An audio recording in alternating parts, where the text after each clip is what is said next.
ময়লা যে জায়গায় ছিল পকেটের, সেই জায়গায় 1 ইঞ্চির মতন মাটি সিদ্ধ হয়ে গেছে, কত হয়ে গেছে।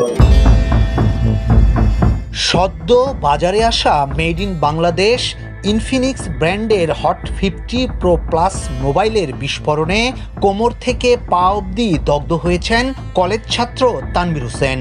বর্তমানে ঢাকা মেডিকেল হাসপাতালে ব্যথা যন্ত্রণায় কাতরাচ্ছেন তিনি। হারাতে বসেছেন নিজের পুরুষত্ব। তানভীরের এমন যন্ত্রণাদায়ক অবস্থা দেখে দিশেহারা তার পরিবার। 2024 ডিসেম্বর 3 তারিখে কিনছি, আর 2025 জানুয়ারি 12 তারিখ হয়েছে 7টার দিকে। জি, এখন সেটা তো দেখো চলাফেরা করতেছে।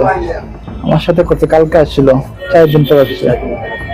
জানা যায় 12 জানুয়ারি ভোলায় প্রাইভেট শেষে মোটরসাইকেলে করে বাড়িতে ফেরার পথে হঠাৎ করে তার পকেটে থাকা মোবাইলটি বিস্ফোরণ হয়। পরে তাকে উদ্ধার করে স্থানীয় চরফ্যাশন হাসপাতালে নেওয়া হয়। সেখান থেকে তাকে পাঠানো হয় ঢাকা মেডিকেলে। এমন অবস্থা আর যেন কারো না হয়, তাই আইনের দ্বারস্থ হবেন Tanvir. Infinix hot 50 pro plus 2 মাস আগে হচ্ছে, জানুয়ারি 12 তারিখে এই মাসের 7:30টার দিকে ফেরত আসার পথে বাসায় ঢুকমু, সে সময় হয়েছে ময়লা যে জায়গায় ছিল পকেটের, সেই জায়গায় 1 ইঞ্চির মতন মাটি সিদ্ধ হয়ে গেছে, কত হয়ে গেছে। আর অন্য জায়গায় পড়তে সেই জায়গায় রক্ত, ওই জায়গায় কোনো রক্ত আসে না। মামলা করতে যাচ্ছি মোহাম্মদ তানভীর। এ ঘটনায় আহত তানভীরের বড় ভাই মোহাম্মদ ইউসুফ সোনালী নিউজকে বলেন, আমরা স্মার্টফোনের নামে টাইম বোমা পকেটে নিয়ে ঘুরছি। দেশের বাজারে ইনফিনিক্সের মতো এমন অনেক প্রতিষ্ঠান রয়েছে যারা মানুষের সুরক্ষার কথা চিন্তা না করেই ব্যবসার আশায় মোবাইল বাজারে ছেড়ে দেয়। এই যে ফোনগুলো যে মার্কেটে ছাড়তেছে, এগুলো কিন্তু একটা আসলে মানে টাইম বোমার মতো। একটা ফোন মানুষ যখন ব্লাস্ট হয়, এটা কিন্তু টাইম বোমার থেকে ভাই কোনো দিক দিয়ে কম না। কেউ একটা ফোন নামে একটা টাইম বোমা নিয়ে কেউ কখনো এখানে হাঁটতে যাবে না নিজের পকেটে নিয়ে।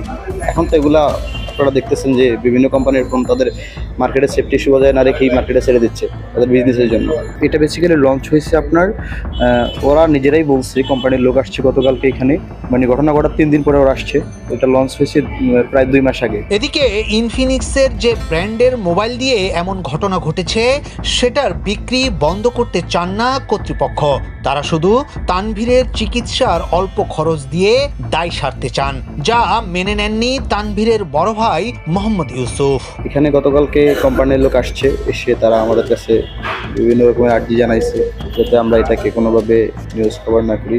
তারা চাচ্ছে যে এটা আমাদেরকে মানে ফিনান্সিয়ালি একটা চিকিৎসার যে খরচ এটা দেওয়ার জন্য এভাবে বলতেছে যে আমরা আপনাদের সাথে কিছুটা হলেও থাকতে চাই, ফিনান্সিয়ালি কিছুটা সাপোর্ট হলে আমরা দিব যাতে ওর জন্য একটু উন্নত চিকিৎসা।